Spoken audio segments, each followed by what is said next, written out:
Hello there, my friends. Gern Blanston on the podcast. How are you today, Gern? Doing very well, thank you.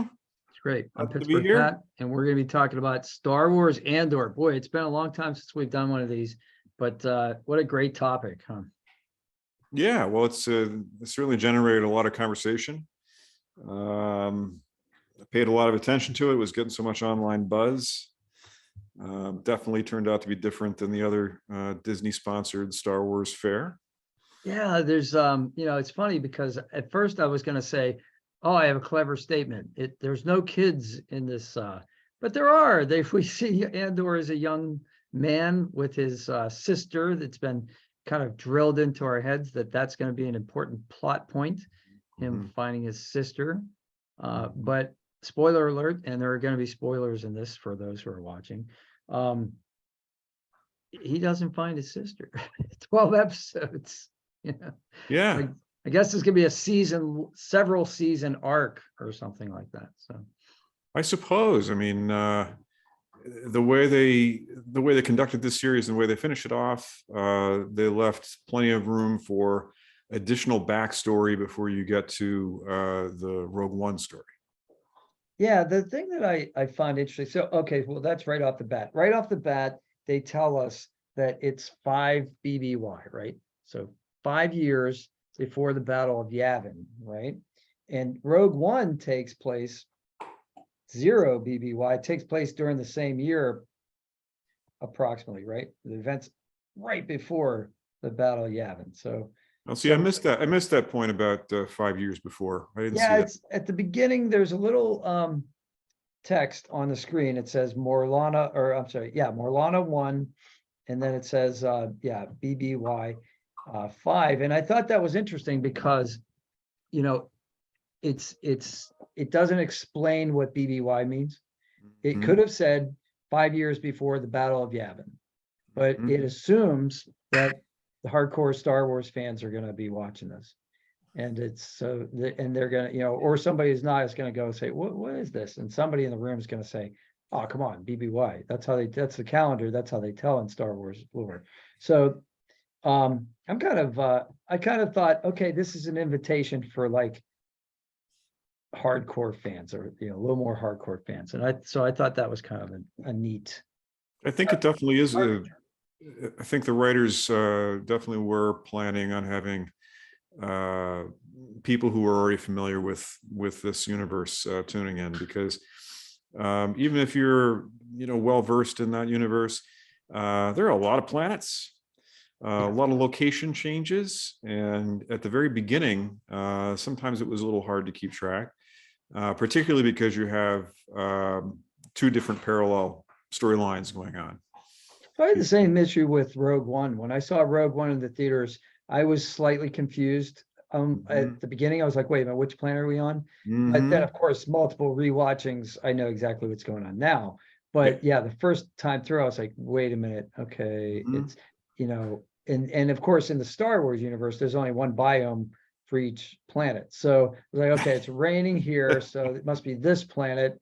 This planet's basically a desert. It's very arid. Jeddah was very arid. So I think it's all. Sorry about that noise. I think that's all popular science fiction. Trek's the same way. One planet, like you said, one biome. It's the same everywhere, all over the place. People are the same. Yeah. It's no probably variability. Storytelling device to keep the audience like on track too. Yeah, it would be too much if I had to know about, well, there's different countries on this planet and different races in this planet. Yeah, it's too much. Well, they did a little bit of it, but in episode 1, where they had like the 2 sentient races, on the same planet. But yeah, but we don't want to talk about the prequels. All right, so no offense, but it sucked.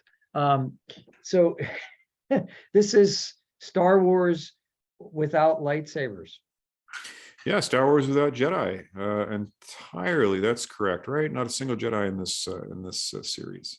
So I said lightsabers because I think I'm cheating, because I think there are actually 2 lightsaber-like things that happen, and it's towards the end of it's in the last episode. So Luthen's ship has like this special weapon that looks like Right, two lightsabers come out, and he like right. and like takes out like two TIE fighters, pretty slick. Yeah, that was one of the good action sequences. So I thought this show, it's got a real slow burn to start. No kidding. Not a lot of action takes place over the first couple of episodes. Then there's an episode with a really good action sequence, probably the best action sequence of the entire series, which is not a good thing because you don't want to have your best adrenaline rush early on. And I think that's kind of what happened with this show. There was a lot of buildup for the final episode that didn't really pay off. Yeah. So it's not a huge problem, but I think it's just it's a built-in audience expectation that when you build up to the final episode where events finally converge, Yeah. It felt like it'd be bigger than it actually turned out to be.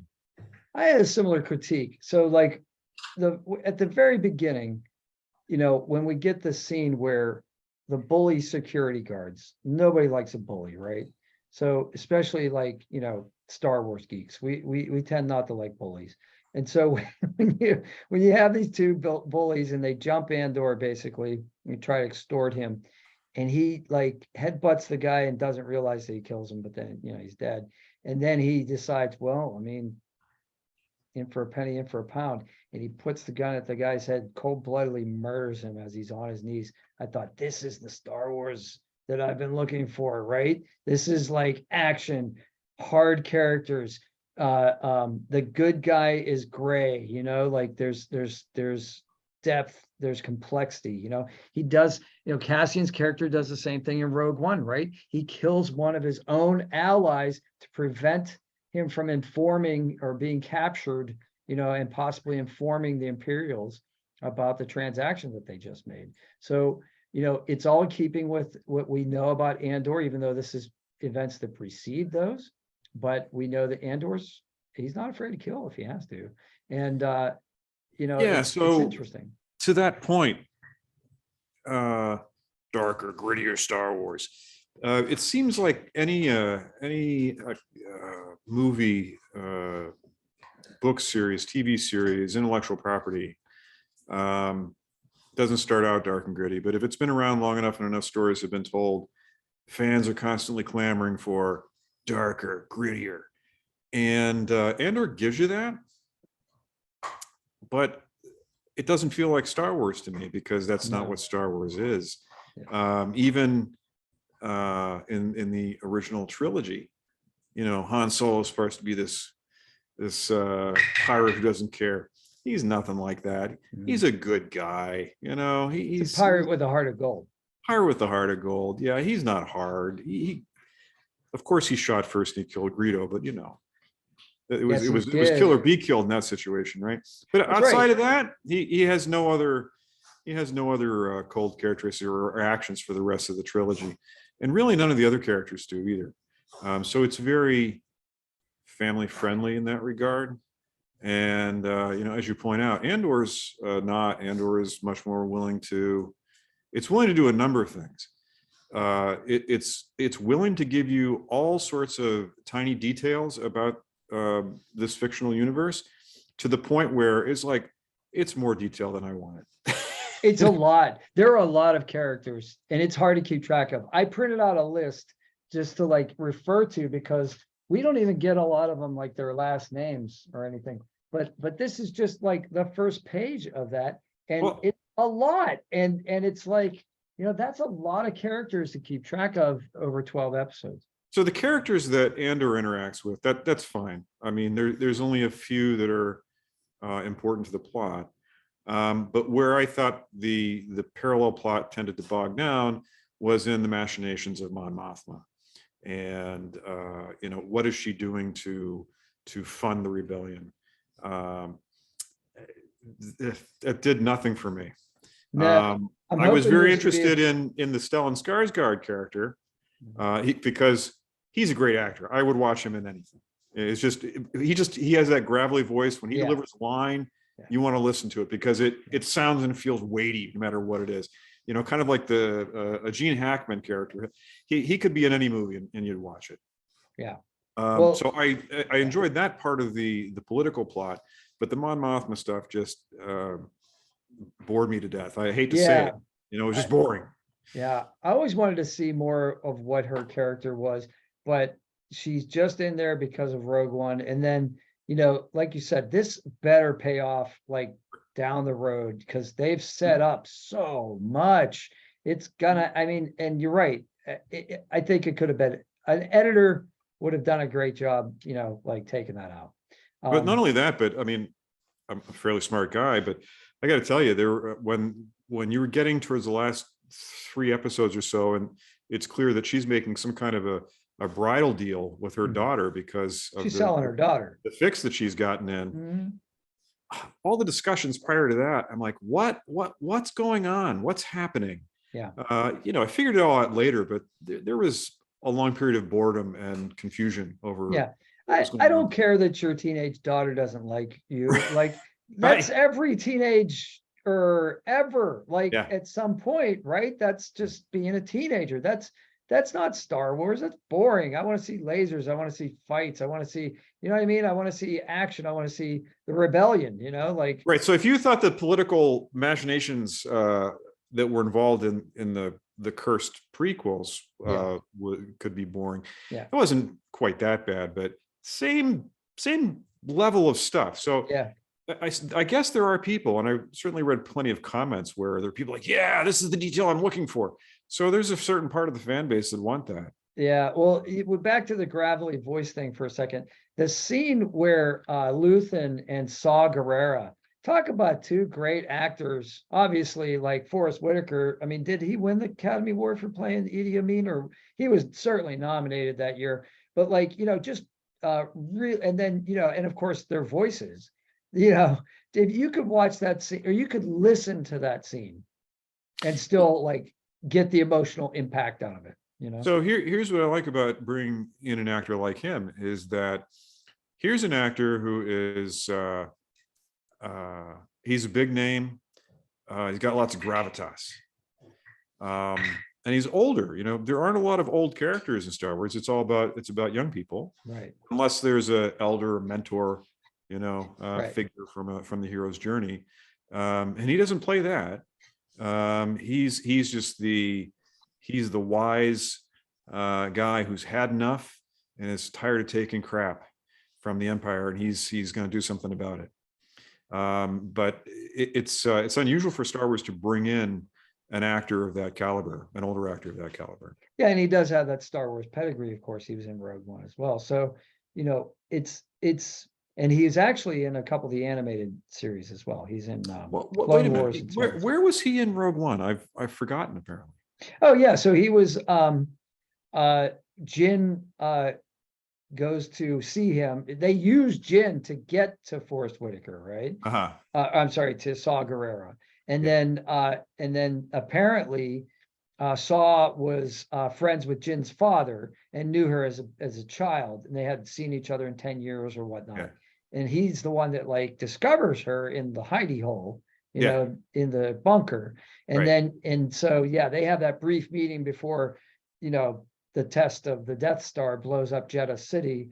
And then he decides that that's going to be his swan song. He's not going to run away. He's going to face the music. Right. So when he takes his mask off and stands there and the wall of dust is coming at him. I got it. I miscommunicated. I thought you meant that Stellan Skarsgård had been in Rogue One. Oh, totally my fault. I apologize. Yeah, No worries. Yeah, I don't know that. I don't think he has been. No, pretty sure not. One thing you were saying earlier about this not being Star Wars brings up a point, and this is one of my favorite movies, and we discussed this, of course. But how did you feel about the Blade Runner overtones? Did you get that? Did you get a feeling like at the beginning, especially with that bar and the neon and like the rain, and did that give you a kind of like a Blade Runner-ish feel? Yeah, it does, and I think that's just because there are certain tropes that are so well established now, and it's a shorthand. It's a shorthand, and Blade Runner is so important in the shorthand of science fiction dystopias, grim worlds that aren't what science fiction used to be in the 50s or 60s. You know, everything's shiny and new and happy. So there's a couple things though that like were very specific that kind of like make me feel that the writers were either paying fan service to Blade Runner or they were heavily influenced by it. And Andor's weapon, you know, of choice, not the one he steals off the guards at the beginning, but the one that we see him like put in the back of Cyril's head at one point. And it makes like a kind of satisfying click sound before, you know, which of course a laser pistol would have no reason to do, but it's just great. Well, they often cock blasters and laser pistols too, because you have to have some kind of priming sound to let everybody know that this is a serious weapon. Every once in a while, well, I mean, with Ghostbusters, you flip the toggle switch and it went, so you could have something like that, you know. But yeah, the neon in the bar, the hairstyle of the, we'll call her hostess, and then later Luthen's assistant, I can't remember her name right away, in the antique store, she's got kind of a very Sean Young-esque Rachel the robot like look, and the payphone, not that there aren't payphones anywhere, but the fact that they use like a payphone when Bix's boyfriend Tim with 2 M's, how Star Wars is that? Tim, you know, the enchanter in the enchanter, he's like he calls in the to rat out Andor like a super futuristic payphone. The music, there's definitely some strains in there of Vangelis. They're just like they're so ethereal, and the tension builds, and it's like, oh, that could be right off of the Blade Runner soundtrack. I thought the music was really effective in this. It's not John Williams, but it's way better than The Mandalorian. I mean, if there's any critique I have of The Mandalorian, I have several, but they really let me down when it came to the soundtrack. I definitely agree with that. There were times when the music was so cheesy that I noticed it. It was annoying. That's what you don't want to notice the music, because there were definitely many times in Mandalorian where I'm like, this is something you would get off of a cheap television show, you know, a network television show. I feel like maybe they were going for a kind of Sergio Leone like spaghetti western like feel, like they were trying to do that. Yeah, it wasn't even that over the top. It wasn't enough. If they were going for that, they needed to go further with it, and it didn't work. And they needed to have a catchy thing, but that little like woodwind. So I don't know what you do with music when you're doing post-movie Star Wars shows, because the John Williams music is so much an integral part of the experience that, well, you can't have that. So what do you do? Well, they rearrange it. So for the Clone Wars and some of the other animated series, they have a new composer who basically uses all of John Williams' strains and just rearranges them. And so you're basically, you know, it's all the light motifs. Like me saying, why don't you riff on Mozart for a while? And then you just make songs that sound like it. And it works. It's really great. But but for this, there's so much different music at different points. Like when they go to the beach resort planet, there's like this really cool, like instrumental, experimental kind of rockin', like, I don't know, like I got the feeling like I might hear this at a nightclub in Ibiza or something like that. You know, it's just like do do do do do, and this weird like alien kind of voices over top almost. I really like that. In fact, during the credits, you notice it more than during the introduction to the planet, but it definitely gives you a feel of, okay, we're on a different world now, and here's what's going to happen next. So yeah, I didn't really notice the music much, which is probably a good thing for the reasons just mentioned. It was adequate, not memorable, but adequate. So what about the robot? We get introduced to B at the beginning, and one thing I noticed about B is he has one of his wheel covers is a different color than the other ones, right? So I thought that was like an homage to C3PO having like a different colored appendage, you know. I think like- that's just sorry, it's my dog. Uh-huh. I think that's just a typical Star Wars universe thing where everything's banged up and patched together, particularly on what's the name of the planet that he had been living on with his adopted mom for Eric's, yeah. Eric's is much like Tatooine. The population's poor. Nobody has anything. It's all secondhand stuff. Kind of the outreaches of nowhere. So that it didn't make me think of anything more than that. B was, you have to have a soft spot for that one because they tried really hard to. It's basically his dog.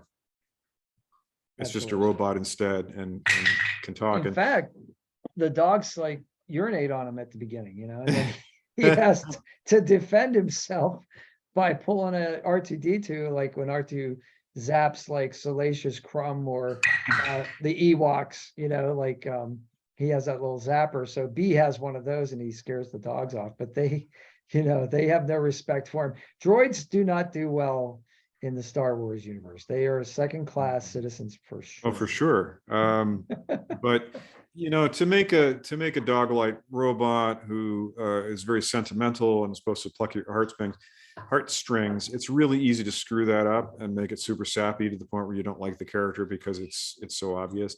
And they didn't do that with this one. It was used sparingly. It was used at kind of the slow and tender moments to make certain scenes more poignant. Mm-hmm. So I thought they handled that really well. They did. In fact, when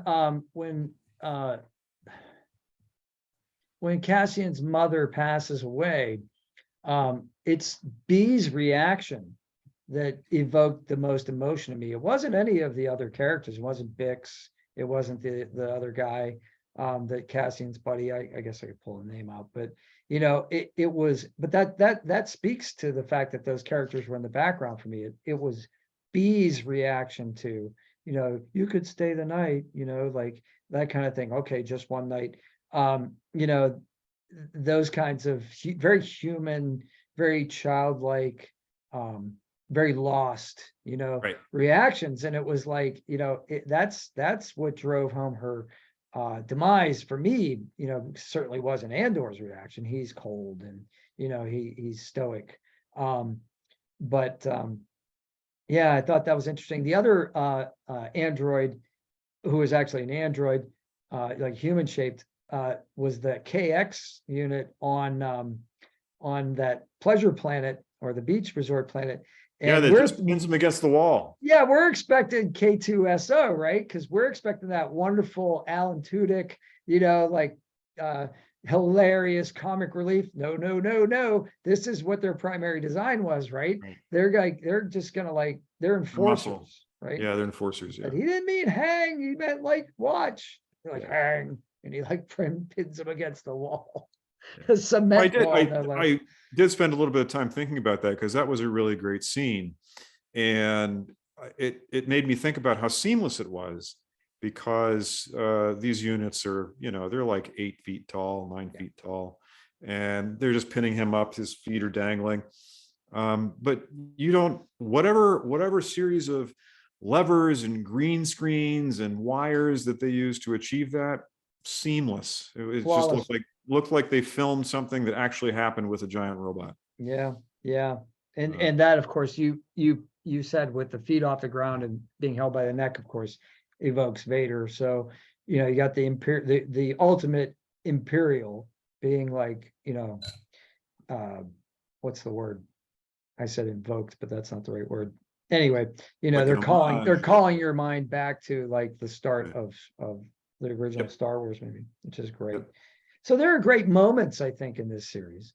But I agree with you that after Cassian's confrontation and murder, for lack of a better word, of even if it's in somewhat self-defense, the first one was in self-defense. The second one's not in self-defense.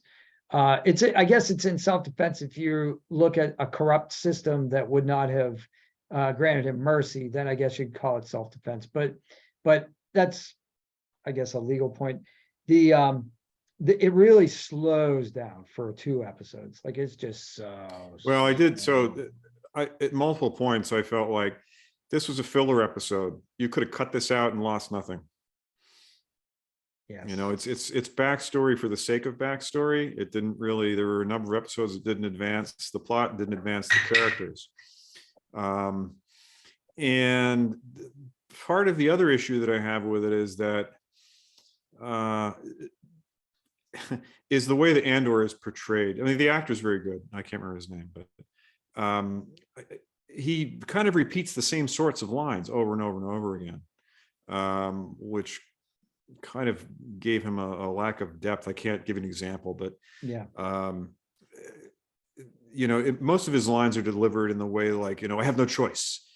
You know, this is what I have to do, repeatedly. yeah. And in the Lord of the Rings movies, you know, there were a lot of funny jokes made at the expense of the actor who played Frodo, because he always has that hurt, deep, meaningful look in his eyes through the every single film. His entire job was to look hurt and vulnerable and pitiful all the time.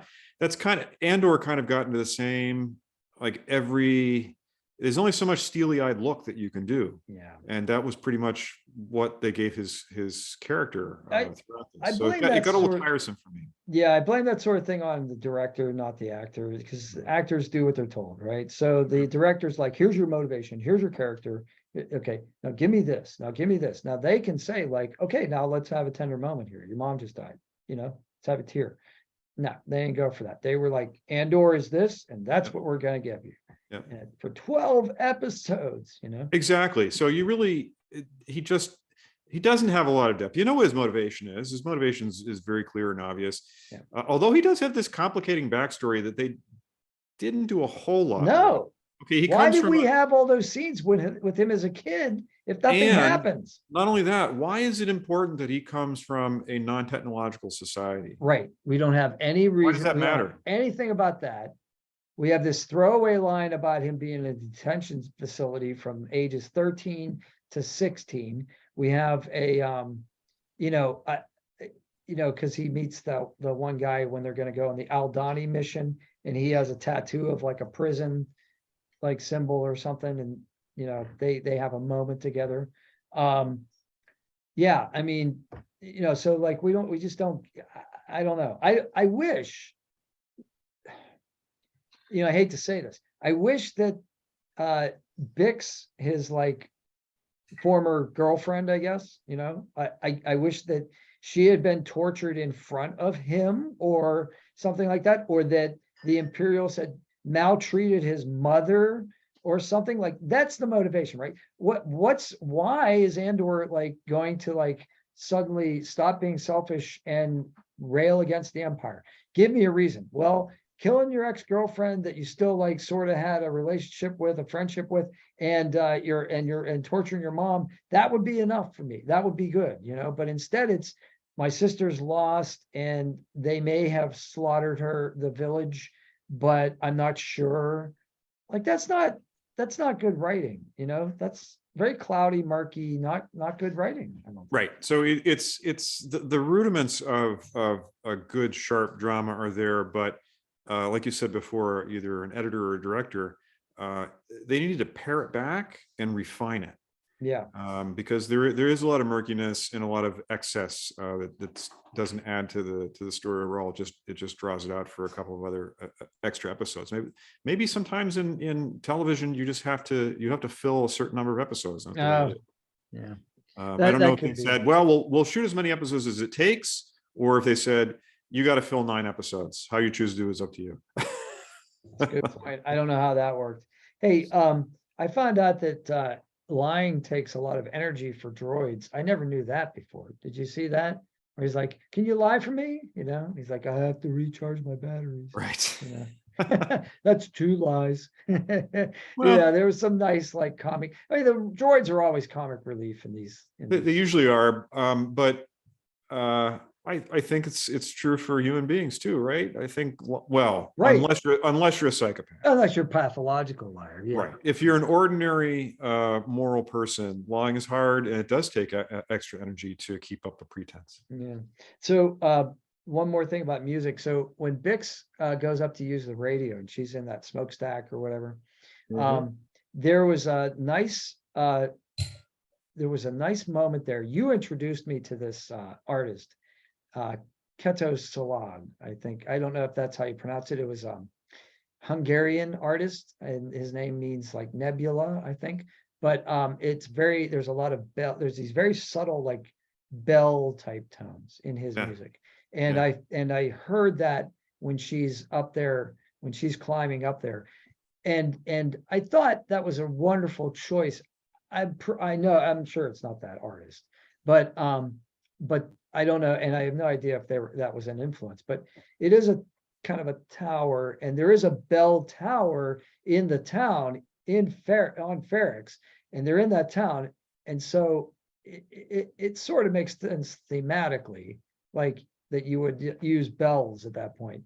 But I just thought that was a really nice background image, and I remember. Do you remember like recommending that to me? That music, I listen to it quite often. It's very ethereal. It's very great for meditation. The name doesn't ring a bell, no pun intended. But I'm sure that if I heard any of the music, it would immediately. Oh, I'll email it back to you. I'm curious. I'll text it back to you. So yeah, okay. Let's talk about Cyril for a while. All right, Cyril is the empire. He wants to be more than he is, right? So like, this is the young security agent. Yeah, he kind of overreaches, he's not ready for command, but he tries to command. His commander comments on his uniform. Have you modified your uniform? Well, a few pockets and stitching and maybe a little bit. So like, we know that he's very concerned about his appearance. He dresses very nattily. In fact, there's one scene where he's on the intercom or the communication device in his mom's house, and he's wearing this kind of nightshirt, this kind of pajamas, and I was like, oh, I want those pajamas, man. Those are cool looking, but like he's very, he's clearly he's a true believer. Yes. In a job that everybody else his superiors are very jaded about. It's like, file the report, make it up, whatever you have to do. This is how we do work here. And he's like, no, you have to do it the right way. This is serious. He believes in all of it because he's young and enthusiastic, idealistic. And all of the other people around him that he works with all disappoint him. He's looking for somebody that will appreciate his enthusiasm. I feel like that generates sympathy in me as a viewer. I'm sympathetic to Cyril. He's an Imperial. I know but I've worked in situations, I'm sure we all have, where I cared about the job getting done and it seemed like nobody else did. And so I think that was clever on the writer's part to evoke that kind of sympathy, because if he's unsympathetic, we don't care. We won't care about that plot. I agree. And I think I cared. I think that was well done, because if he had just been a run of the mill, well, this is how he became an Imperial. He's a bad dude. Of course, he becomes an Imperial. That's what bad dudes do. But it's not quite that simple. The part about his character that I could not understand, not about his character, but why the writers felt they had to do this. All those sequences with his Jewish mother. Why? I don't know. Why? One might have been fine too, but she does have some great lines. Like she does, but it's great actress, but it's not Star Wars. It's the classic Jewish mother. Why can't you be more like your brother? Your uncle's trying to help you get a job. Why don't you take any of his jobs? They're good enough for you. Did you notice the blue milk in the cereal bowl? Yeah. He's eating his Fruity Pebbles and she pours, the blue milk on top. And then he takes one out and he kind of looks at it and it looks like a planet, it almost like, I was almost expecting them to dissolve into like a planetscape, they didn't go for it.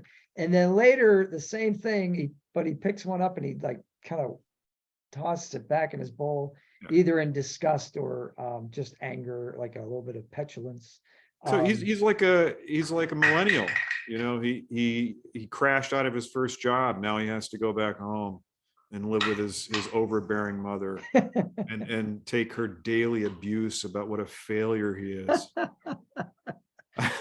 So again, I thought that was just padding that didn't add much. I have a feeling that's autobiographical. I think somebody somewhere in the writer's room was like, okay, I gotta Exercising their own demons. I got to get this out of my system. I got to put this somewhere. And then they were like, okay, we'll use it. The sergeant, the drunk sergeant who's enthusiastic like he is, Sergeant Mosk, right? It's kind of stout, burly. The Scottish guy. Is he Scottish? Yeah. Oh yeah. Yeah. And he's Oh, like, no, yes, sir. Yes, sir. No, sir. Yes, sir. He was great. Yeah, he's a great actor. Great because they make him so gung-ho and make him seem so competent at first. Yeah. And then of course they get their butts kicked on Ferrix, and he's out of control. He doesn't know what to do either. Yeah. Nobody knows what to do. He's drunk. They've just gotten destroyed. Yeah. There's fomenting out there. There's fomenting, sir. Yeah. Pockets. I love that accent. Pockets of fomenting. No, I like the choice of actor for that character for sure. And in fact, I was disappointed that we didn't see more of him. I thought. I hope we see more of him. I hope he comes back in season 2. But that was really just to throw the young guy's character into sharp relief, to show that he's not confident. He doesn't know what he's doing. He has to take the lead from somebody else, even though he's technically in charge. Yeah. You know, he's the Green Lieutenant in Alien. Yes, exactly. And that's right. Corporal Hicks is going to say, how many drops? That's right. For you. Combat drops. 17 simulated. Yeah. 2, including this one. What about the best way to sharpen the blade is to use it? Yeah, right. What a great line. What a great, isn't that just like, I mean, this guy's serious. Yeah, the guy's like, I've been wanting to kill somebody, that's why I signed up. He's like Tackleberry in the Police Academy movies. When do we get guns? When do we get guns? No, yeah, he's a guy, he's a small-time thug that likes the petty authority that he has. And he's going to use it every chance he gets.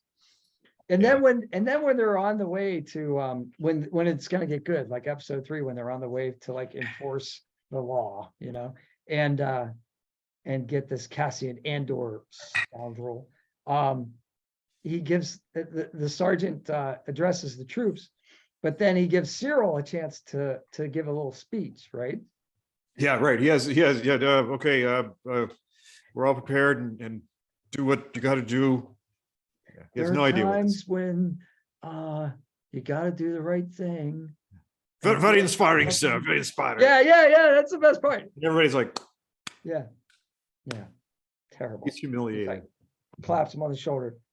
Inspiring. That was awesome. That was like, it's almost Monty Python-esque, It was a good laugh line, that one. Yeah, for sure. That was great. And contrast that with like the scene from like The Force Awakens with like General Hux, right? Which is so over the top and unnecessary. That whole scene was like shot, and they were like, okay, we got to use this somehow in the movie. And he's like practically spitting while he's like spitting with anger, We'll show them, blah, blah, blah, and it's like his hat's like going to fall off his head and everything right before they use the giant planet killer, like the multi-planet killer, the way over the top Death Star weapon.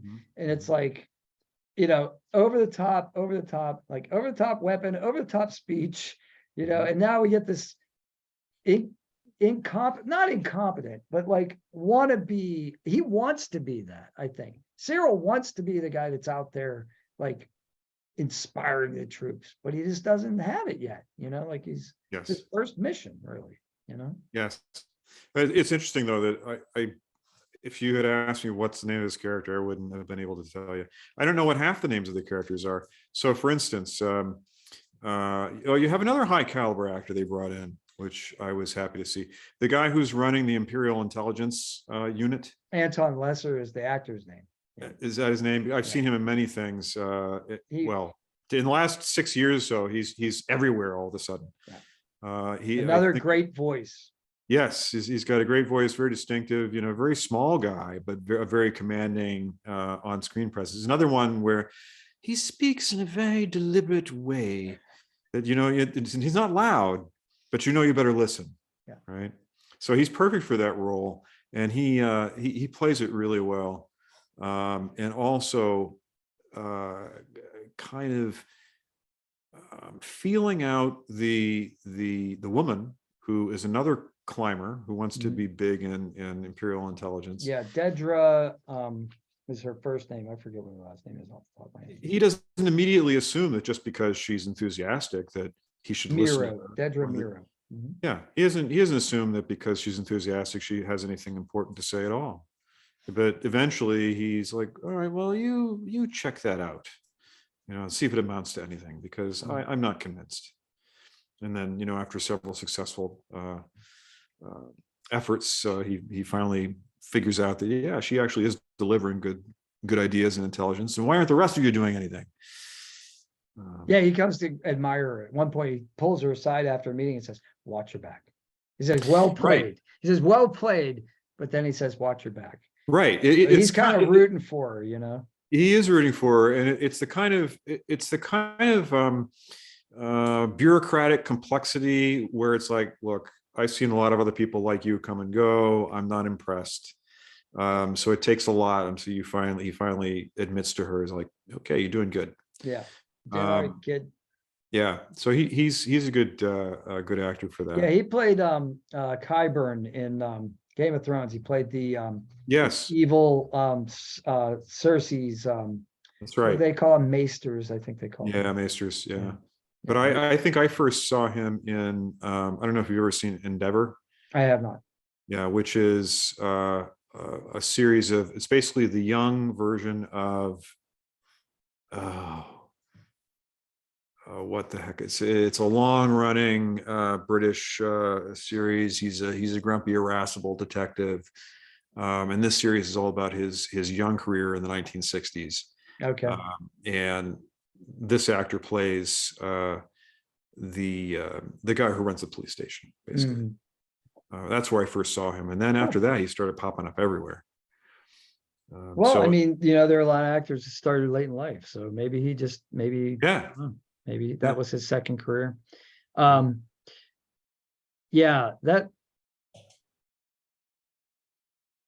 I'm trying to figure out where I was going next.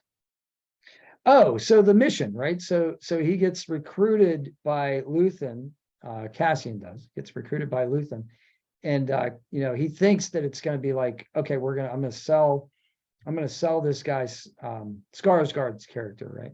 I'm going to sell him this really cool piece of equipment, which we've seen because, right, it's the fighter pilot uses it in like the TIE fighter, right? From Star Wars, it's that big box that they were like turning knobs on in order to shoot down the X-Wings during the trench run, right? Yep. And they call it a star path, whatever. Yep. And it doesn't matter because it's just a prop. It's MacGuffin. It's a MacGuffin because exactly, it's MacGuffin because he's trying to recruit Cassian for a mission. And then they go, and so Cassian says, okay, great, I'll go.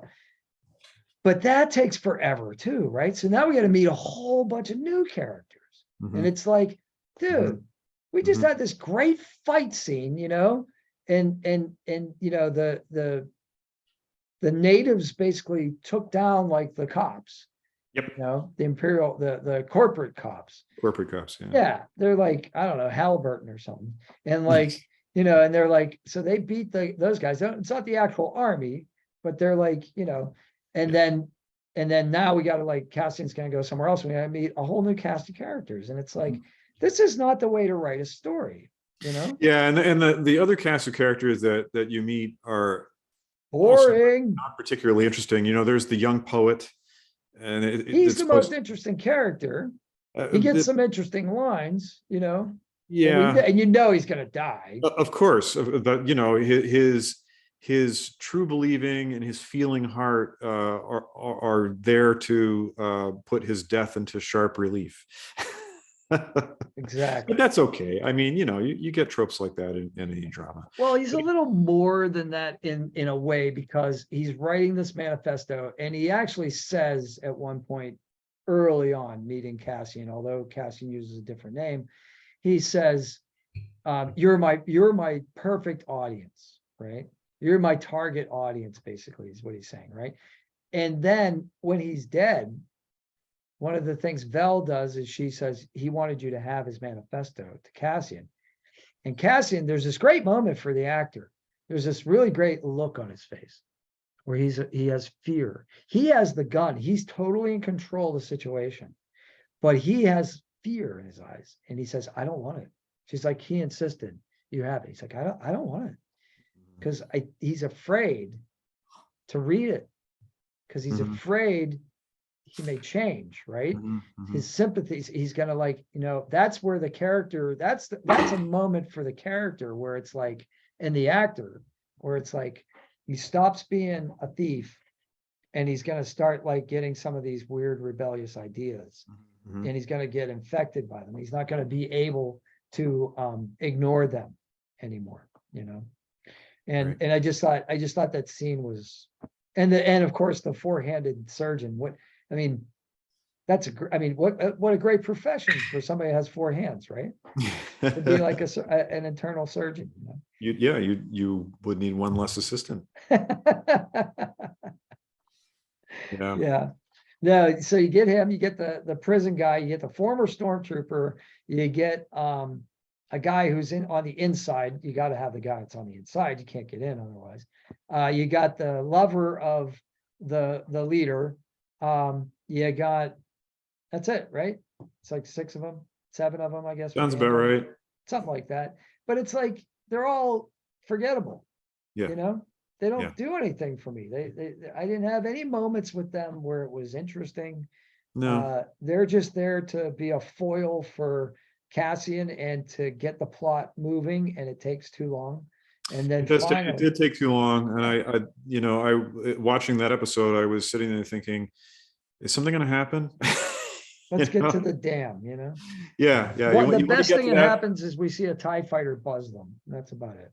Right. That's very brief. And so that's another one of those moments where, I think I said to you before we started this call that part of my problem with Andor is that it has all the Star Wars props. Everybody's dressed like their Star Wars characters. All the names are Star Wars names. But there are many times where it just, there's no Star Wars feel. It was almost as if the writers or the director was like, hey, wait a minute. We got to remind the audience that this is Star Wars. Let's have a TIE fighter fly in. Yes. Like it was that bad. Exactly. Because I don't know whether it's bad. That's just a personal observation. But it could have been the story. It could have been in any fictional universe. There was no particular need for it to be in the Star Wars universe. Don't get me wrong. I'll take a TIE fighter any day. Anytime Sure. you want to throw one in, I love that sound. Sure. It's just unbelievable. And, I liked the show. I did not like the show. It wasn't, I didn't, it was, Mandalorian was, I enjoyed it in a different way. Mandalorian was a bit more kid friendly. Yeah. And at first it was so kid friendly. I thought this is not going to be for me. And then it got better as it went along. But it just didn't have a Star Wars vibe, despite having all the accoutrements of that universe. And it's not because it was missing. Some people are like, "Oh, thank God, we finally got a Star Wars with no magical space wizards." And number one, I'm thinking, why is that a bad thing? Yeah, come on. You tell me you don't like the magical space wizards? You're lying. You're lying. Everybody wants to have force powers. Come on, Right. Who doesn't want to be superhuman? I mean, look at the whole Marvel universe. That's all it's about.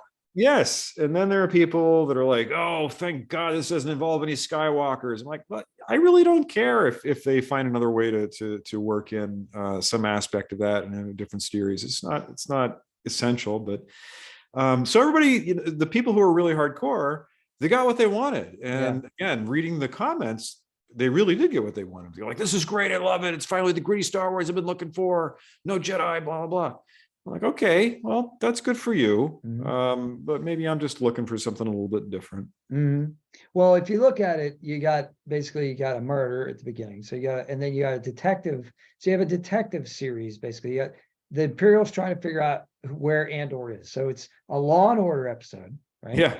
And then you got a robbery. you got a heist. So it's like Ocean's heist. 11 or something, whatever. I mean, it's not even that good. And then because the heist is kind of boring, actually. The eye is neat when the atmospheric effects. I mean, that was kind of cool, and you know, but the whole thing with like the villagers and how the Empire's exploiting them and all, they talk about how they did it, but they don't show it. So like, why you're not giving me any reason to sympathize with these schleps that are like, you know, coming up, schlepping up the mountain and looking for their once every 3 years experience. Give me a reason to sympathize with these people. Instead, they're just stupid dopes that the Empire is like, you know, bought off with a couple furs, you know. And also the eye thing, I almost felt like somebody came up with a cool special effect and said, we have to find a way to use this. I agree, but it did like help the plot a little bit. It helps their escape. It helps like, their escape. I can get over that. Well, and also it causes the diversion because the natives are having their little native ritual. That could be in any drama. It could be here on, you know, modern day Earth, where fireworks are going off. Well, it gives it you can disguise your gunshot as part of the fireworks. That's another common thing to do, right? So I guess it was that. It gives it a deadline too. It gives you so for the plot, because it's like, well, why don't we just wait till we're ready and then we'll take the money? Well, no, we have to do it on this date because this only happens once every 3 years. Now that's a plot device. Okay, so you know, and that's good. That's decent writing. I mean, but you know, that's why it was there. You know, as far as I'm concerned. Yeah, totally. So let's see. We talked about the Imperial espionage, or not espionage, but kind of the crackdown intelligence unit. What was the woman's name? That was part of the intelligence unit. Dedra Miro is her name. Is that the actress or the? No, her name is Denise Gough or something. Okay, so Dedra is the character's name. Again, I couldn't have told you what the character's name was. It didn't seem important. Well, the way like Anton Lesser's character, and I can't remember his name, or his character's name, is like Dedra Miro. I just kind of like remember him. I kind of, that voice in my head kind of kept that. That's a very good impression. Oh, thanks. But the thing about her, interestingly, is that she is dead cold. Yeah. I mean, like dead cold. Yeah. You know that she is a soulless bureaucratic husk that exists to do nothing other than the Empire's business. She has no redeeming qualities. She has no redeeming qualities. Yeah, she's a sadist. She enjoys the torture scene. Yes. Which is a fantastic scene, by the way. And then we'll get to that in a second. She also takes up arms when she could have just like held back, you know, but no, when there's the Ricks Road incident with the protesters, she takes out her weapon and she's like gunning down people, right? Or she wants to. Exactly what you would expect after that point. Yeah. So, but the scene, let's talk about the torture scene. What a great idea for torture. We are going to put headphones on you and force you to listen to children die. The screams of young children, from even if it's from an alien race. But we're and the Dr. Mengele character, you know, he's got that morbid, fascinated kind of like, you know, Nazi, like, you know, experimenter, like, look, you know, it's, you know, we found our own people, 3 of them hiding, cowering after they heard it, the radio transmissions. They were on the subdeck under the bridge, you know, and it almost, you know, they almost did the Peter Lorre kind of, you know, or the Nazi from Raiders of the Lost Ark. Yeah, it was thinking about man him. Is nefarious. Yeah, you know, kind of. Well, he was actually more sinister than that because his delivery was actually fairly smooth, and that's what made it more chilling, right? Because he actually seems like the boy next door. At first, when you look at him, but then you find out he's essentially a Mengele type Nazi character. His takes joy in his work, and he'd like nothing more than to watch you go through this. Dr. Gorst or something like that. Yeah, something. Yeah. And then, so that was great. There's a great homage to Star Wars though. So they're torturing Bix. The door closes and they show boots walking outside. The boot, they focus on the boots of a Imperial walking outside that.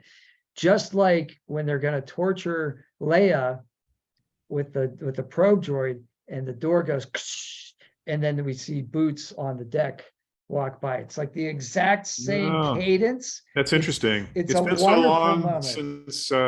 since I've seen A New Hope that whatever. Whatever you had. I threw that out on the net, and like, and some people were like, I was thinking the exact same thing, and other people were like, in the comments were like, I didn't see that at all. Thanks for putting that up there, because it was really subtle, but like, I don't know why, but I must have not blinked at that moment and just caught it. And I was like, oh man, that's great.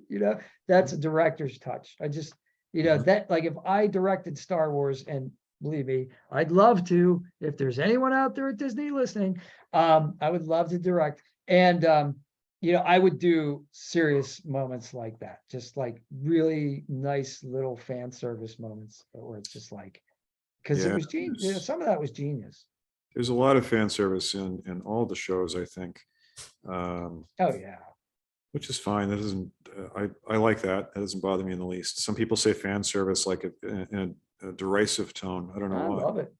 Yeah. I mean, you want to do a callback to a classic film? Go for it. That's why I'm tuning in, right? It's, you guys, we're all grown up now. So like all the people that grew up with Star Wars, they're writing now, right? So they're in positions of power in creative jobs, and they're able to do all the things that we thought of when we were playing with our little action figures. And they're not dolls, they're action figures. And we were like playing out those little scenarios when we were that age, and saying like, oh, we should do this, or they should do that, or whatever happened in Jabba's palace. There were probably more stories there, And so interestingly, that happened with episode 8, Rian Johnson.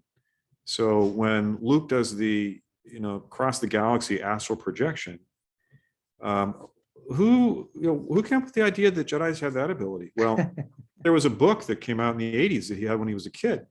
And it was all about the stuff that, it was like the Jedi training manual.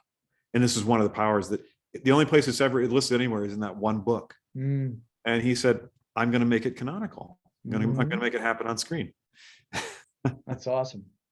Yeah. So to your point of, the kids who grew up with it are now in charge of writing and directing, and they stick that stuff in. Yep, exactly. Oh, so there's another great scene between Andor and his mom. And actually, they don't call him his mom until later. Then people start calling him her mom. So, and we see like she kind of like takes him on and adopts him. And then later we find out that like, it's her last name. Andor is actually her last name that she gives him. We don't even find that out until she's dead and given her speech, via projection. But there's this great moment where he thinks that he's gonna leave and come back, right? So he's like, I scored, after the heist. I've got this money. We can leave now. We can get out of here. We can go anywhere we want. I've got like, I don't know how many, 80,000 credits. He has some ridiculous amount of money. And he's paid off all his debts to everybody, and now he wants to leave. And she's like, you can't stay. I can't go, and you can't stay, right? So it's that dilemma, right? And so he knows he has to go because he's being sought after, so he can't stay there. But he says, I'll be back. And they don't hug, right? So there's that, it's really tense. And there's love, but they don't hug. And in fact, at one point he says something like, she says, go, take the money, find somewhere, go have some peace, find some peace. And he says, I won't have peace. I'll be worried about you all the time. And she says, that's just love. Nothing you can do about that. And I thought, that's a good line. That's a good line. That's a good line. That's a mother to a son, teacher to a student. That's a line, that's a great line, there's nothing you can do about that. And then and so in order for him to leave, the writers can't let that sit. I mean, you can't just like have a character walk out. It'd be cold-blooded, right? He says, I'm coming back, So like that gives him the excuse not to hug his mom, because he's going to come back and everything's going to be fine. She's going to come to her senses. Eventually they're going to leave. And but for right now, he has to go. And she's like determined to stay. So he's promising himself he's going to come back. And she says, go ahead. Oh, good. She says, of course you are. And then as he leaves, she picks up a rifle. Like she picks it up off the table. She's like silhouetted and she kind of picks it up almost to like move it across the room. But that's the moment where she's going to be active in the resistance. She's going to be part of the rebellion now. Now she's not just going to sit by. She's going to actively like kind of fomenting.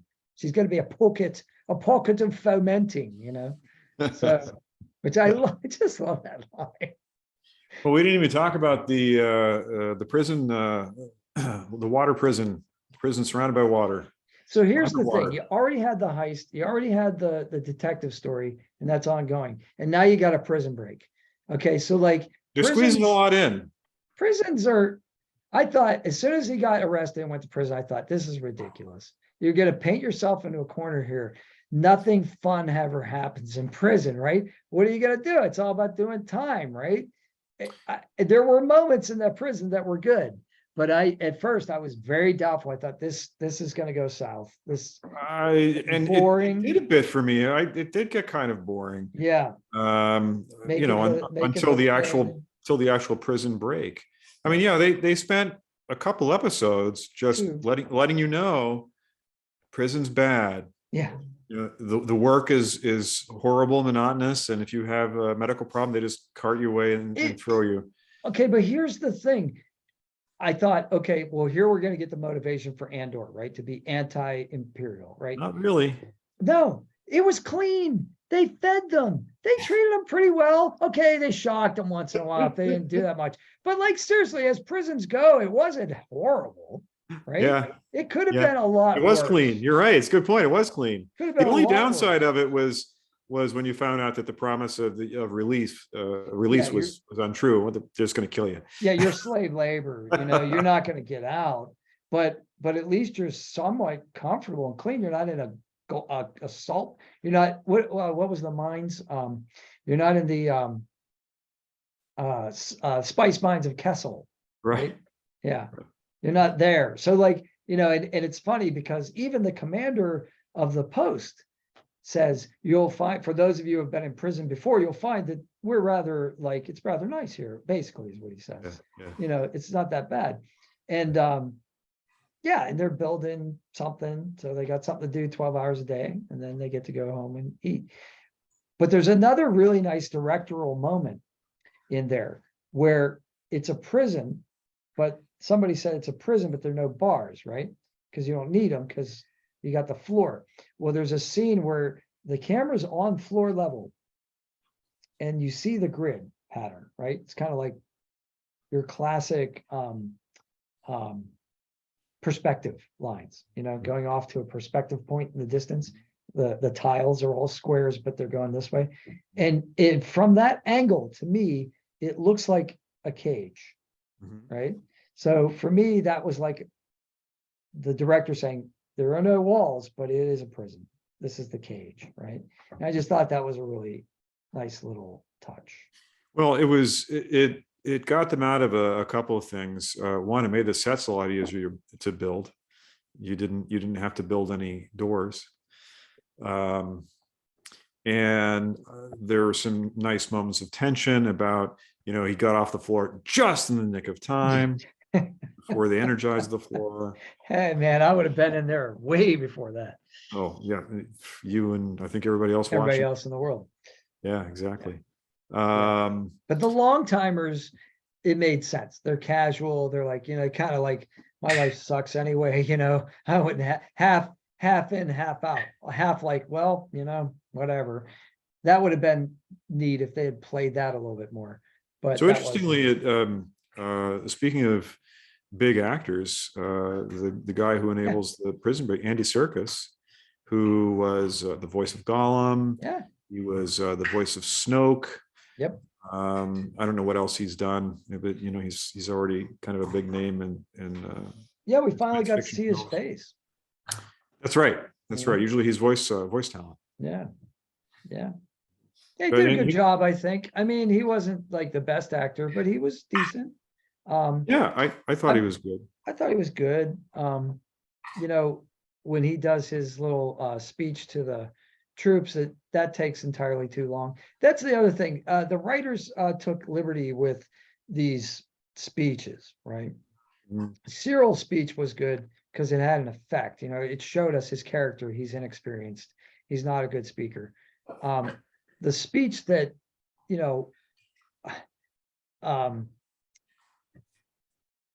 Andy, I'll just say Andy Serkis's character. I can't remember his name right now. I can't either. The speech that he gives into the microphone, all he has to say is, "It's our time.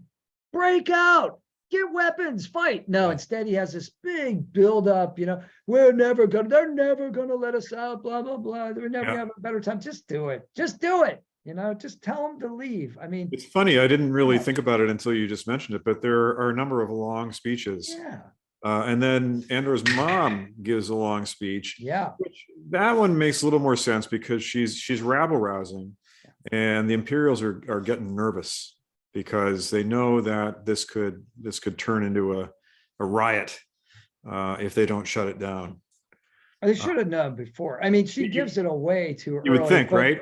But it does give the audience time to like get their emotions up and get angry, so like we can sympathize with them, when at that point we all want to take, a Molotov cocktail and lob it at an Imperial. That's the idea. And I thought it was pretty effective. I thought it was good. Like you said, it was a bit long. Could have been a little bit less. The speech that Luthen's character gives to the mole. That's right? another speech. Way too long. Yeah, I know. Sacrifice. What did I sacrifice? It's a rhetorical question. Okay, number one, you weren't supposed to answer it. Number two, he goes on and on. Love, peace of mind, all these esoteric things. Give me a break, dude. Like, I mean, that was really contrived. I minded it less because he was delivering it. Yes, I like his speech. I like his pattern. But I agree. They could have cut it down. But it's interesting now that we've pointed each one out. There was a lot of speechifying. Yeah. Show, hold on don't just a second, tell. Pat. Give me a minute. Be right back. Yeah, go for it. This is intermission. It's a very brief intermission. Very brief intermission. Okay. So because he's a great deliverer of pretty much any line, I'm willing to sit through that speech, but some of the other ones, definitely not. I listened to it, but how long would a character even the mole? How long would the mole have listened to that? I was going to say, especially the guy that was receiving it, where he had been just an episode earlier debating whether or not to sacrifice him. Yeah. To keep the subterfuge intact. Yeah. Now, but I wish that I wish that Luthen had more. I thought he was going to have more action scenes, and he after this, was either the first episode, I think, first or second episode, he never really did again. Yeah, he gets on a motorbike. Well, he had the escape from. Oh, speaking of fan service, right? Yeah. He's making his escape before we see the two saber-like surprise weapons appear. He's being chased by what is billed as essentially a tractor beam sort of cruiser because it has the three big dishes out in front. Yeah. Do you know where that design comes from? No. Is that that's original Ralph McQuarrie? I remember. No, even farther back. Oh, So wow. before McQuarrie was hired on, early on, there was a guy named Colin Cantwell. Okay. The name of the cruiser was the Cantwell. It's the Cantwell class cruiser. Correct. And so Colin Cantwell was responsible for he came up with the idea for the basic look of the TIE fighter, of the Nice. Star Destroyer, and I think and the X-Wing. So he came up with all the vehicles for the first movie. Wow. But then McQuarrie and others were brought in, and he I don't know, left or whatever, and they refined his original designs. But his original Star Destroyer design was the triangle, but it had those 3 big radar dishes on the front. So that was a big nod to him. That's so cool. And I love they called it Cantwell class. I saw that later, but I didn't understand because the computer on Luthen's ship tells him that, I think. Yeah, so look up Colin Cantwell after we get off of here. I will. You can see his original designs, and they're very primitive compared to what finally made it to screen, but the basic ideas are there. Sure. I mean, he was doing a preliminary thing. They were probably paying him peanuts, and he would have fleshed it all out had he been given the time. And he just died recently. He only died, I think, within the past 1 or 2 years. Yeah. So what I liked about that, there's so many things I liked about that scene. The subterfuge, the delay. Hey, I'm a one-man show here. I can't, give me a little bit. Very nicely done. Very believable. The arrogance of well, sir, it's an Alderaan code. We should probably not board them. Oh no, we need to practice board it anyway. That kind of arrogant. And then he gets his just comeuppance. And when we see the commander of that Cantwell class ship standing after Luthen has done the damage to his fighter wing and escaped, he stands there. The acting's not that great, but he's standing there, and we see his reflected image in the front glass with the splintered dish, which is shattered, just like his career. Yes. And he's just looking at it like, yeah. I'm getting demoted or maybe killed. Yeah. Yeah. So I hope Vader's not on the watch. It was another one of those bright spots of action that I could have done with a couple more of those. Yeah, give me more of that stuff, Like that was because really again, cool. That's Star Wars, right? That's part of the Star Wars formula. Yes. Is that great escapes? There's talking and setup, but there's a lot of great escapes and a lot of big action sequences. And the little ship gets away from the big ship, right? Andor is more about, there's a lot of talking, trying to set up character motivations, and also the other thing about Star Wars was its simplicity. Yes. It was black hats versus white hats. Literally. It was not supposed to be morally ambiguous or anything like that. Let's address color for a moment. I mean, you're an artist, and you understand how color affects mood and that sort of thing. So did you happen to notice anything about the ISB uniforms, about the degree and shades of white? Not really. I thought it was unusual that they were dressed in white. Normally you would expect Imperials to be in gray or black with red edging. Their uniforms are always very Nazi-esque. Yes. Intentionally. So, well, what they are. Goering was notorious for having a white. Oh, yes, that's true. Yes. That's right. Yeah. That's right. Yeah, he was, but to distinguish himself from everyone else. And, and we know in sci-fi that everyone wears black except for that one character, right? Like in the Matrix, remember there was that one female character, everybody's wearing black trench coats and sunglasses, or leather, and there's that one character and she's wearing all white, Also, now that you mention it, Krennic. Absolutely, Krennic. His cape, like I said, when I saw Rogue One, I wanted a cape like that for Christmas. It was like, of course I didn't get it, but that's why I'm wearing my white jacket, though. I can tell you that. But no, what I thought was interesting, and I need to go back and kind of verify this, but it seemed to me that the higher you are in rank, the whiter your jacket is. Interesting. And to me, that means I don't get my hands dirty, right? Right. Behind the scenes, I'm pulling all the strings. Right. I'm telling the Navy to do this. I'm telling the Army to do this. Mm-hmm. I'm telling my spies on the ground to do this. But here I am, Anton Lesser, character, and I'm standing here and I'm just, I can be 5'3" and give all the orders because I am doing nothing physical and won't be bothered with any of that. Wet affairs, as they say. Wet affairs. Yeah. Wet affairs. Yeah. So, so it's all the machinations. So that was what I got out of it. That was the symbolism I got. But it seemed to me that, and the reason I saw that was because at one point, the Major Partagaz is the character's name. Major Partagaz. He puts on a trench coat over top of his regular uniform. The trench coat is a slightly darker, more like this shade of white than his absolutely lily white uniform. Just impeccable, not a wrinkle to be found. Even when he's sitting down, you don't see, I mean, the costumers must have been pulling, somebody must have been sitting underneath the table pulling on that thing. It was just perfect. With his little like pips and everything right where they were supposed to be. Immaculate, just awesome. And I just thought that was great. If it doesn't get an award for costuming, it should.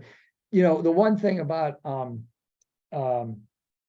Mothma's character and her family is that, oh my God, everybody at those events, as they should be, are all like amazingly dressed, the aliens, and they even make a thing of it where Vel, her cousin who is on the Aldani mission, comes back to see her, or is it her sister? I don't remember her relationship to Mon Mothma. I think cousin, yeah. Are they cousins or sisters? So. She gives the niece some piece of fabric, some dress or something. She's like, oh, your father won't approve, but go ahead and try it on anyway. She's trying to curry favor with her daughter who doesn't like her as much as she likes her father.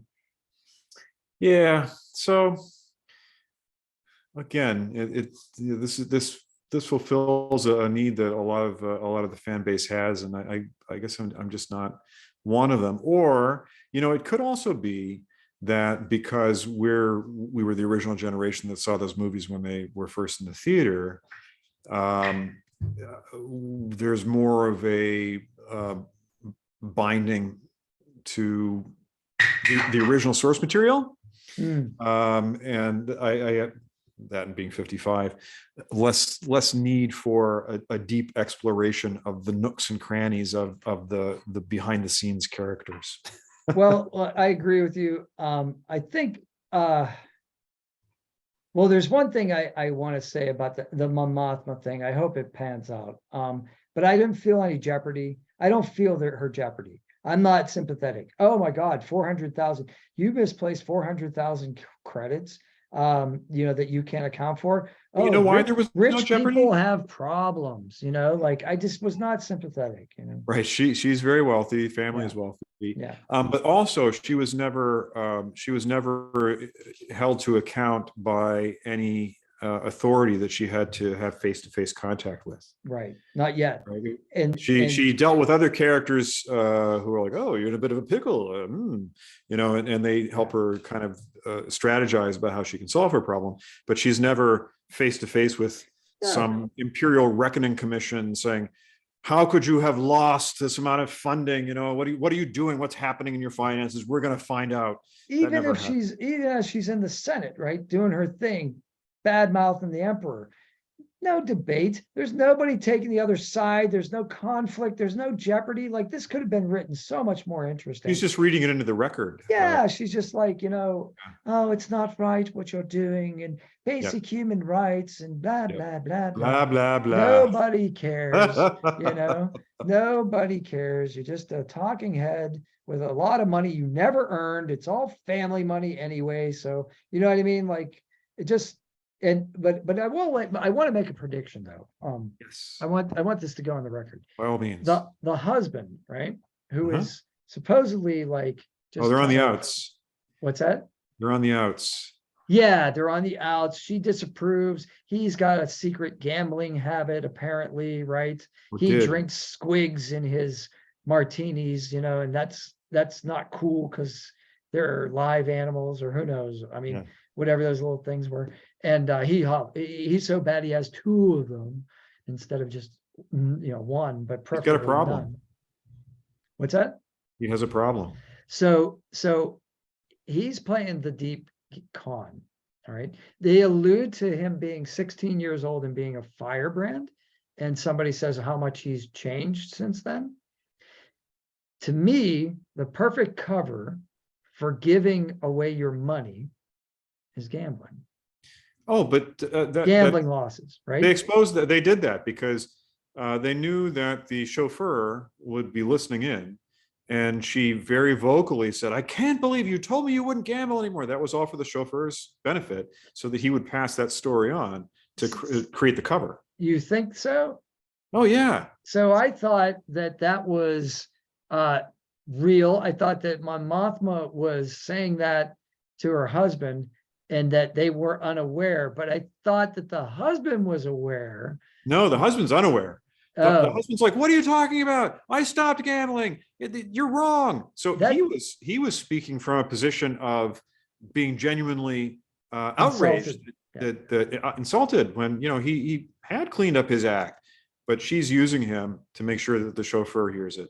so I think that's going on, but I also think that he actually has his own agenda where he's giving money to the rebels by losing at gambling, and that he knew that the chauffeur was listening, because he even says at one point he can't hear us. Yes, right. But I'm thinking that next season we're going to find out, or at some point we're going to find out that no, he had to have this subterfuge and kind of disconnect with his wife the whole time in order to protect her and his family. But at the end, they're going to get together and be like, well, we were both closet rebels the whole time. Happily ever after, Yeah, I think that's I think that's a setup. That's a reasonable supposition. Yeah. Yeah. So, I can enjoy the show for what it is. It's a fine show. My only knock is the one we gave, which is it bogs down in parts. The writing could be sharpened up. Andor's not particularly interesting as a character, because really it's not.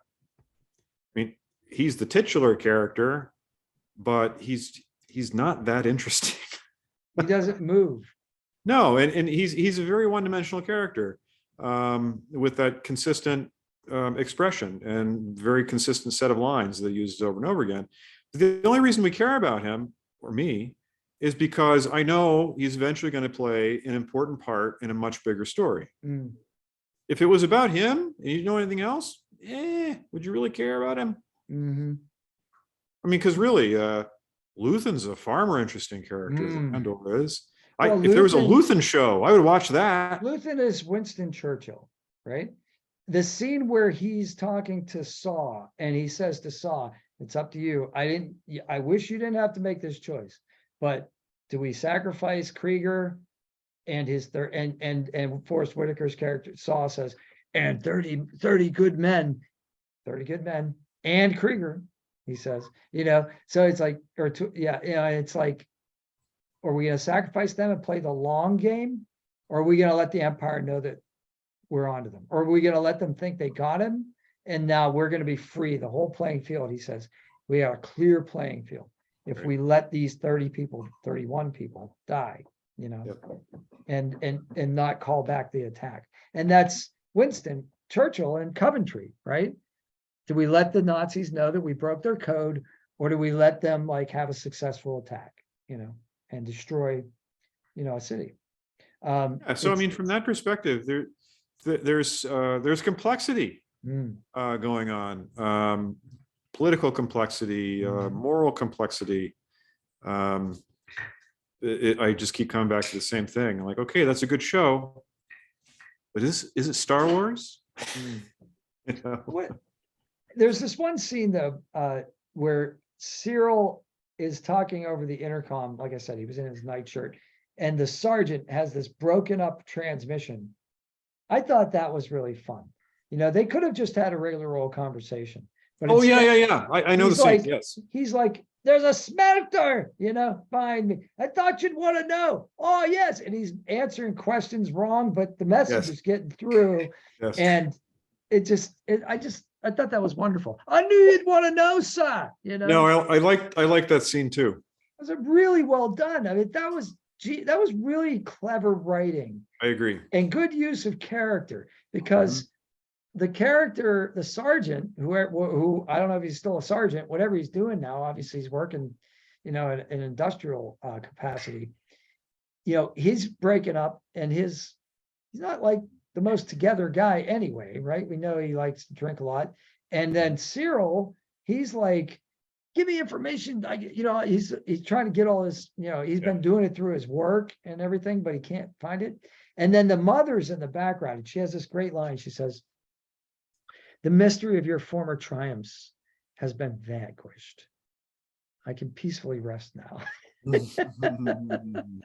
The mystery of your former triumphs has been vanquished, because he's going to act on this like broken transmission, former relationship with, she doesn't understand any of it. No. But like, she's like, just go to your new job and be like a bureaucrat and make some money and rise through the ranks and, be like a normal citizen, right? But instead, he's going to like ruin his career. And I had this great moment. There was this great moment where Cyril is at the new job and he's in the cubicle, right? And they kind of like flash out. The camera's tight on him, and then it's medium distance, and then it's long distance. And it reminded me almost like of a Coin on a Scotsy kind of cog in the machine kind of feel. I thought Gattaca.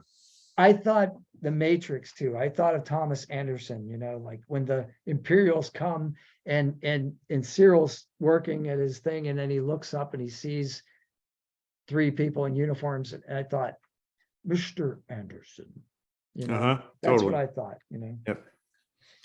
But Gattaca is a really good one. I haven't watched that movie in a long time. I remember really enjoying that movie. So interestingly, I saw it in the theater when it came out. I had the same memory. I really enjoyed it. And then it was on TV a couple of years ago. Rewatched it. Does not hold up. Doesn't hold up. Not as good as you remember. Yeah. Well, I guess I remembered the good parts, or maybe I imagined them. Yeah, the ending is really bad. It's almost like they ran out of money. Well, it's the launch, right? Even before that, my memory was much better than the reality. But I was probably 28 when that movie came out. Yeah. You get older, things change. Hey, we got to meet Melshi. His buddy from Rogue One. We get to meet him. He's the guy in the prison that's like, we're never getting out of here. And Loy is like, shut up. And he keeps putting him back in line. So, and he's the one that when they finally do escape, and they get caught in that like sticky web, and there's those 2 like aliens like, oh, the Imperials ruined our fishing grounds, those squigglies don't come around no more, they talk in that kind of broken English. It's kind of like that Yoda-esque kind of like. Neither I nor my wife could understand exactly what they were saying most of the time. We're like, what just happened? Like, yeah. I'm not really sure. It was what happened was they made friends. Closed captioning came in handy at that point. Let me just see, I didn't have that, but yeah, that scene was a very Star Wars scene. Yeah, they make the break for it. They're gonna like try to steal the ship, and they get caught in the web. I just thought that was genius. Right, and it was kind of funny. And it was really fun. It was meant to be really funny. I think there's no humor in Andor.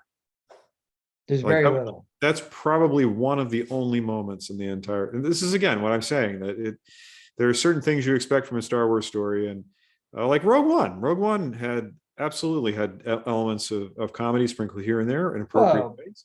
Yeah, K2SO. K2SO. Like most of his lines, hilarious. Almost all of his lines were laugh lines. Yes. And his actions too. He's talking. The grenade's about to go off. He's talking some more. The grenade, wait, it's getting higher in pitch.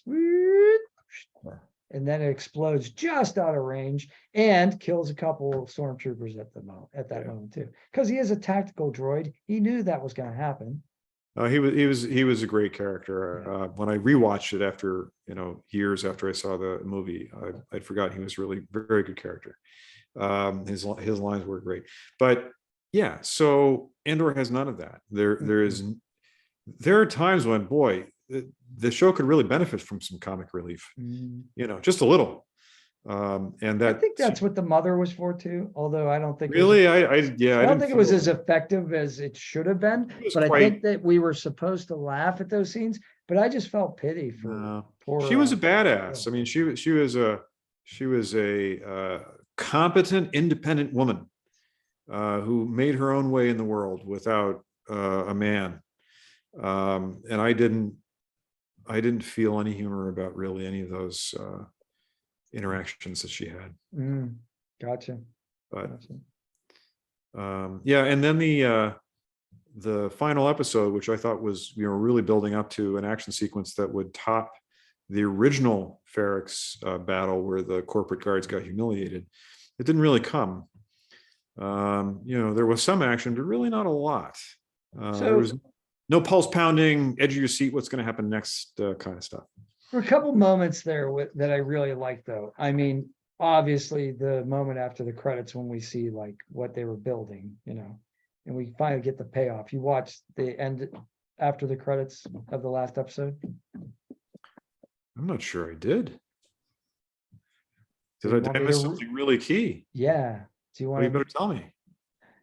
So we see those like multi-spoked things that like they were all like cranking and they were what they were building in the prison. Yeah. Oh, you find out what it's for. Yeah. I did not know. No, I missed it. I can't believe it. So you want me to tell you? Yeah, of course. You can guess probably. I don't know. So they show a couple robots, these little like kind of spider robots, and they're carrying this. They like flip one over and they put it down on this panel. And you can see kind of a starscape behind them. So they're in space. They're in orbit somewhere. And then they're building, and it's kind of like a hexagon that they. Are they building part of the Death Star? Is that it? Yeah. Okay. No, I missed that entirely. Not just part of the Death Star, but the targeting system. So the Death Star is here, and then there's a bunch of components and almost like an exploded diagram of like a lens or something.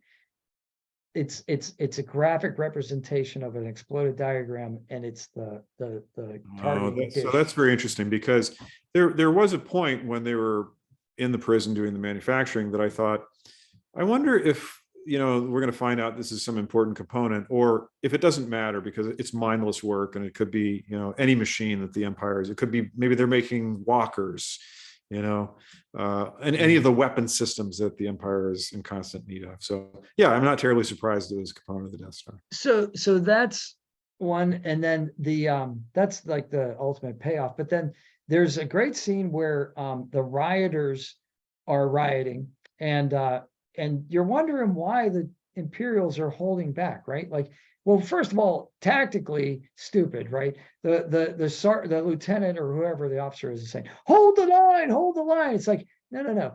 Let a couple of them through, beat the heck out of them, then let a couple more through, beat the heck out of them, then let a couple more. You know what I mean? Like, if you're like a controlled, like if you're using like Roman or Greek tactics with a shield wall, that's what you do. You don't just hold the shield wall. I mean, that's stupid. Somebody's eventually got to figure out to lob a grenade over the top, which happens.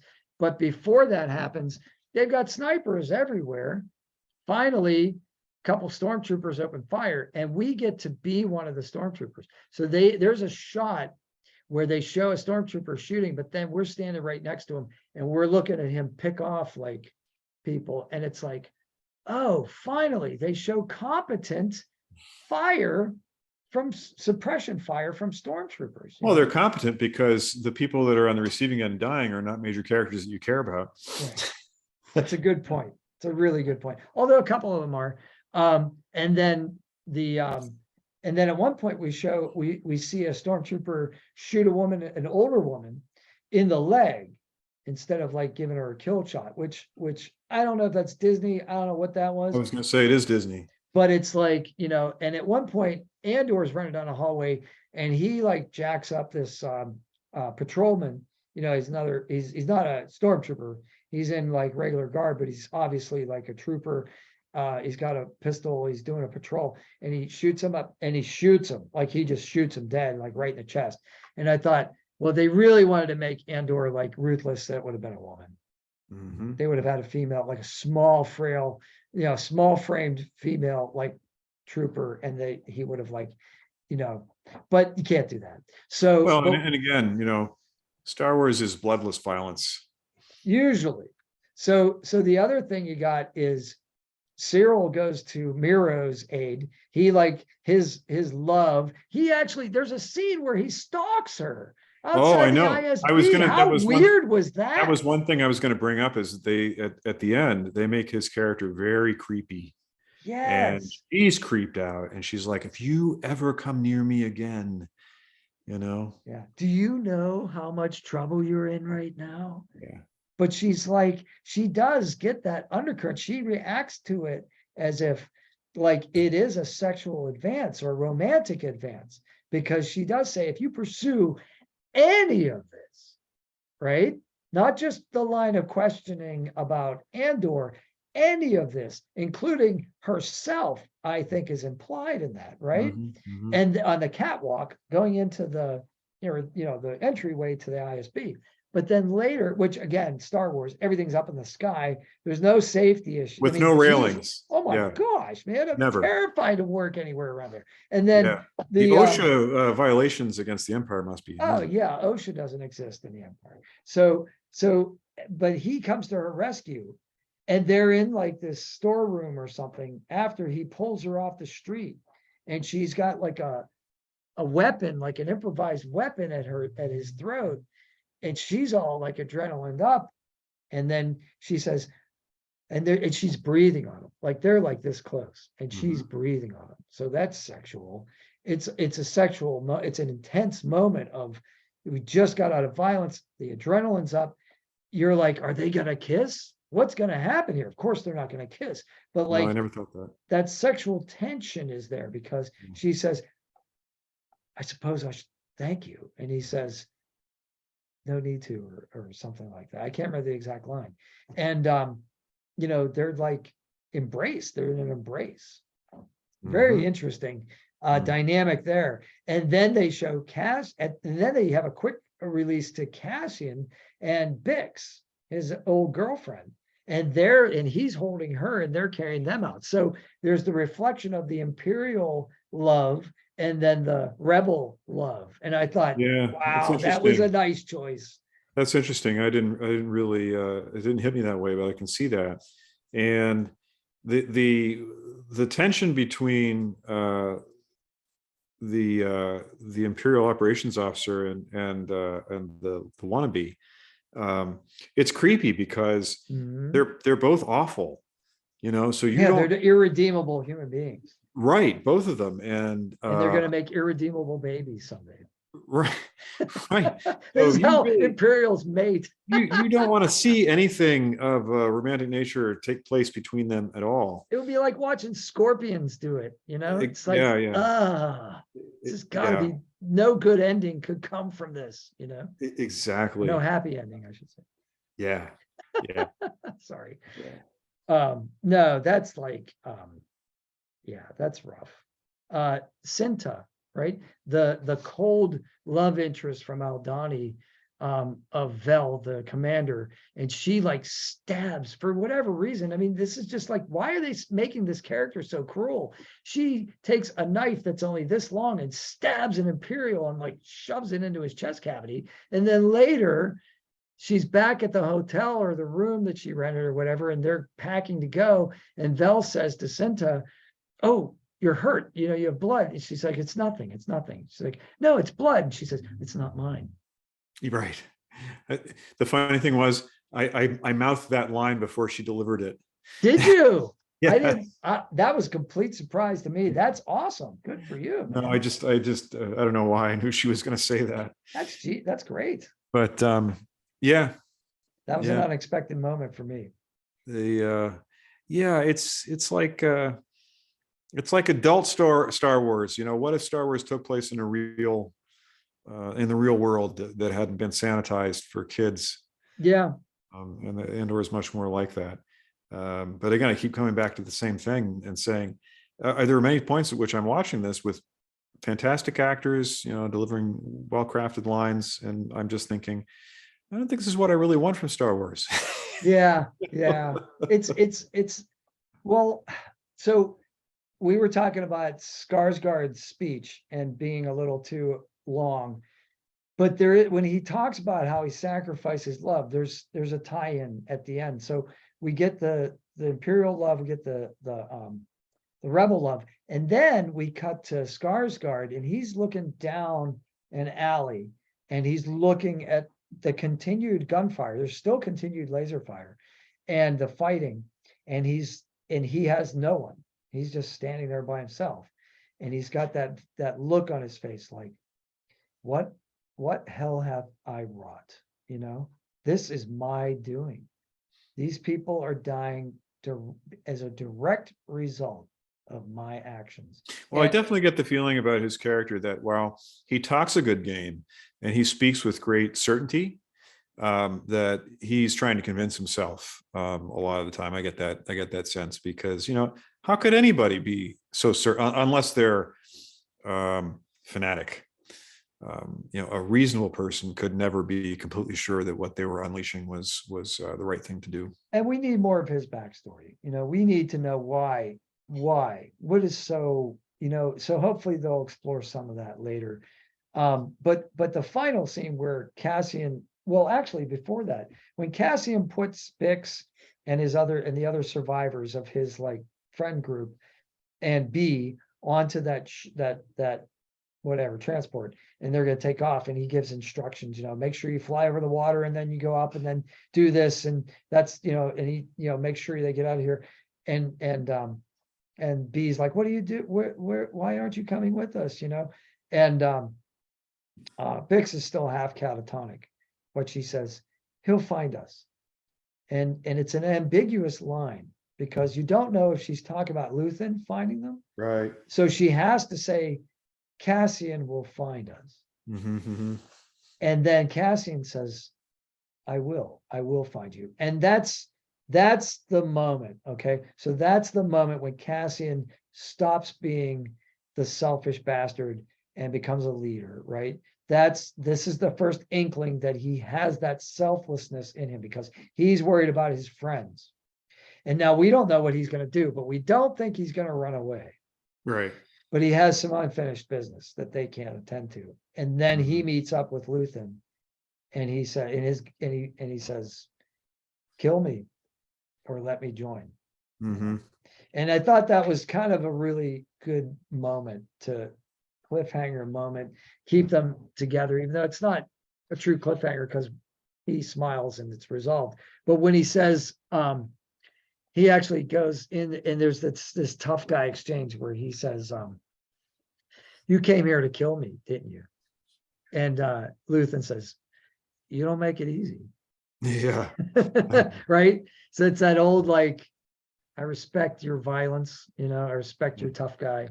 Yeah. And he says, what game is this? He says, no game.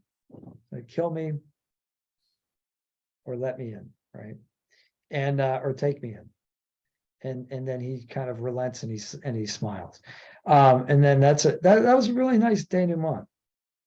That was a really nice denouement, I thought. They did a good job. One last thing though. I haven't killed my Disney Plus subscription yet, so I'm gonna have to go queue up the last episode so that I can see that post-credit scene that I completely missed. Oh, call me after you're done with that. And then the other thing I wanted to talk about was another great moment was Forrest Whitaker when he says, when they're having when he's like, you got spies everywhere. Who is it? Who's the spy here? Right. And then he says it's Tubes. And that character was in Rogue One too. He was remember, like his door guy. Yeah, he was the entree when they were bringing in the pilot, and they were gonna torture the pilot, which was a really weird thing to do. And then the pilot's okay, yes. But anyway, yeah, that was for convenience sake. But he has this line where he says, I want to find it, the exact line, because I thought it was really good writing. Oh, that's it. He says, Saw Gerrera, they're going to sacrifice him. He says, Saw's all paranoid. He says, 30 men. 30 men we're going to sacrifice. And Luthen says, plus Krieger. He says, Saw says, for the greater good. I wish I could do his voice. For the greater good. He's got that kind of like plaintive, kind of like sing-songy, kind of for the greater good. And he's got a breathlessness to it. Like he's already got that asthma that he's going to have later in Rogue One for whatever reason. Right. And so he says, for the greater good. And Luthen says, call it what you will. And he says, let's call it war. Right? Let's call it war. And that's interesting because Guerrera is obviously a riff on guerra, which is Spanish for war, you know? I mean, Star Wars names, sometimes they're just stupid, you know? Sometimes they actually have a little bit of meaning, you know? Just kind of interesting. There's usually a pattern. It's usually first name is 1 syllable, second name is 2 syllables. Guerrera having 3 syllables is very unusual as a Star Wars name. Interesting. Well, so is Skywalker, but every other character, all the aliens, it's always 1 syllable, 2 syllables. Yeah. Well, Skywalker, I mean, Luke, obviously, George Lucas. So like that was pretty obvious. But like Solo, because he's a loner, except he's not, he's got Chewie with him. And then, of course, in the Solo movie, they do the derivation of that. But like some of them, like there's a character who's like a Jedi. Her name's Barriss Offee. I don't know if you know this. It's from one of the animated series. And I'm thinking, George Lucas, he's sitting in a Starbucks, he's writing the script, and he's going, I need a name. What's that called when you serve coffee? A barista. Okay, I'll call her Barriss. What does she serve?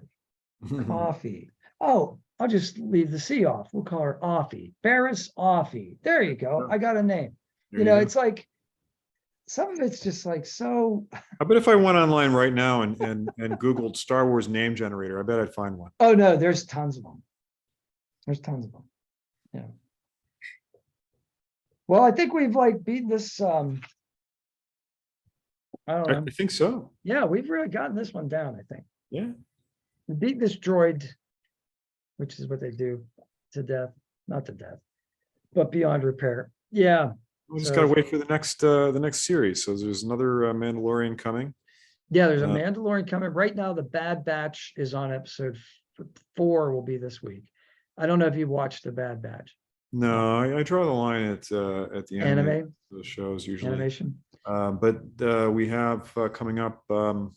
There's a new live action one. The female with the 2 things. What's her name? She was in the last Mandalorian, Ashoka, right?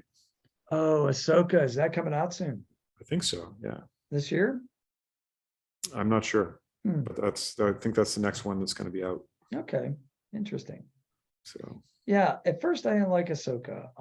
When she was introduced in the Clone Wars, another mouthy like teenager and irreverent, you know, and then her character started to grow on me. So by the time she's in The Mandalorian and they're doing that like Asian riff, you know, where they go to the town. Oh, and Michael Biehn is in it from Aliens. He's like on the parapet and he's like the security guy for the the Asian lady who gives the Mandalorian the Beskar steel staff. Yes. You know, spear. Yeah, that was a pretty cool episode. I like that a lot. Yeah, I did too. That was good. All right, my friend. Well, I think we're done here. Okay. Good talking to you, Pat. Yeah, always good. Ready to talk anytime. Could be on any topic. And we'll see everyone on the next one. I'm going to stop recording.